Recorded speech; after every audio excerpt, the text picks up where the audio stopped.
Yeah.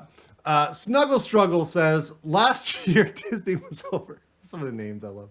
Disney was over 200 billion in long net debt. Now they're in the red in almost every quarter. Who is greenlighting such borrowing? That's a good question, Mike Valiant. Who's allowing them to borrow this much?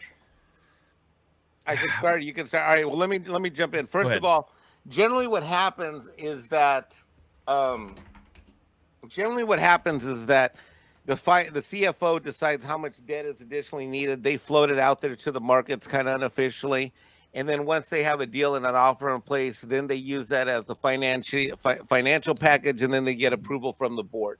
Now, Disney um, makes a ton of money in their parks and experiences. So even though we hear that this movie lost this money, this movie didn't break even, this movie did this, let's keep in mind that we say, oh my God, they lost 50 or 200 or 300 million on this movie. Guess what? It doesn't matter because in the past, they make so much money from their parks and experiences that it doesn't really matter. Now, that had been the case, but now that they've been losing money in Disney Plus and in all these studios for so long that now it's racking up, stacking up.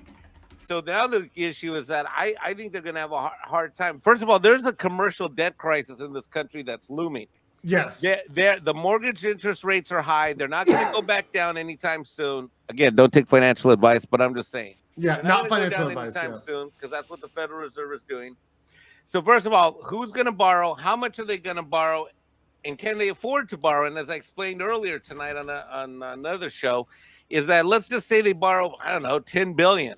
And what's going to be the commercial paper rate, you think, Value? Let's say they'll get it at what, 8 or 10% if they're lucky? Right now, corporate debt, yeah, at 8% is probably not a bad figure. All right, so let's just say they keep going up, and let's just say for shits and giggles, it's 8% times $10 billion worth of debt. Okay, what's that number? 800 million. That means then that this Hulu acquisition will have to get operating cash of at least 800 million in profit. Yep. The first year, just to pay the debt service. Just to service the loan. Yep. This is like America like borrowing like the credit limit. What is the debt limit? The whole debt ceiling thing right now. It's like just to kick it down the road another couple years. It's like we're borrowing to just service the interest on our debt. That's it. Disney is right now. They're trying to figure out, just like Congress is with Joe Biden or whoever's puppeting him. They're trying to figure out how to lift the debt ceiling. That's how so we can get Hulu.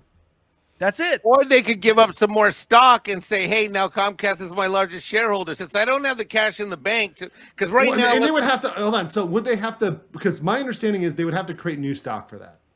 Well, okay, I'm looking at the balance sheet right now from their most recent earnings report. So there's I'm 1.8 billion on the street, and they got what 4 point something in treasury stock. They've got common stock. They've got authorized 4.6 billion shares issued. So 4.6 minus 1.8.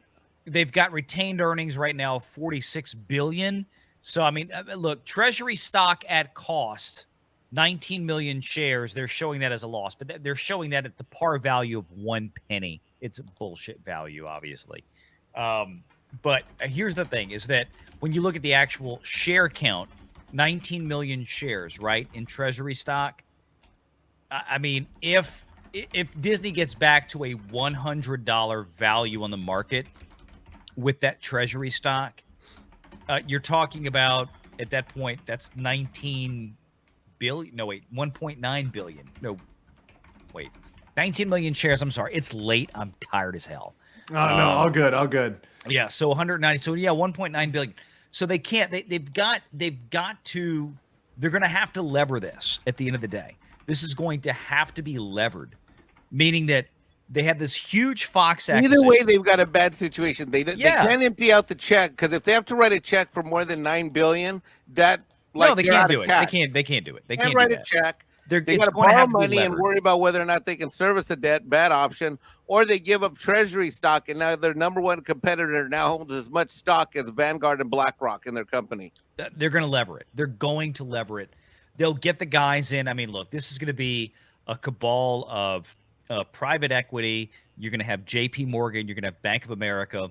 I think that's why the Parks guy has been at the J.P. Morgan, has been speaking twice in the last 2 weeks at these tech in Josh investor tomorrow. conferences. Yeah, Josh. Yeah, That's why Josh tomorrow. I think he's the dog and pony show right now. He's basically like trying to, hey Yeah. guys, I know we're closing the Galactic Star Cruiser, but good news, Tom. Good Yeah. news. Tom's going to be from JP Morgan Chase. Good news, Tom. Yeah, Guess what? our year-over-year attendance in Orlando was down a bit, even though But the per capita spending went up. Inflation, you know, But and guess what, Tom? Universal's kicking our ass. right, but guess what? We're going to get a tax deduction of $350 million this year alone. Good news, Tom. Yeah, Yeah. exactly. Yeah. This video has been a clip of a previous live stream, and it's clipped so you can get the information in a shorter, compact package, the information you need. If you want the full video, the whole context, the whole thing, you can check out the full stream that is in the link below. Check that out, and I will catch you guys later. Peace.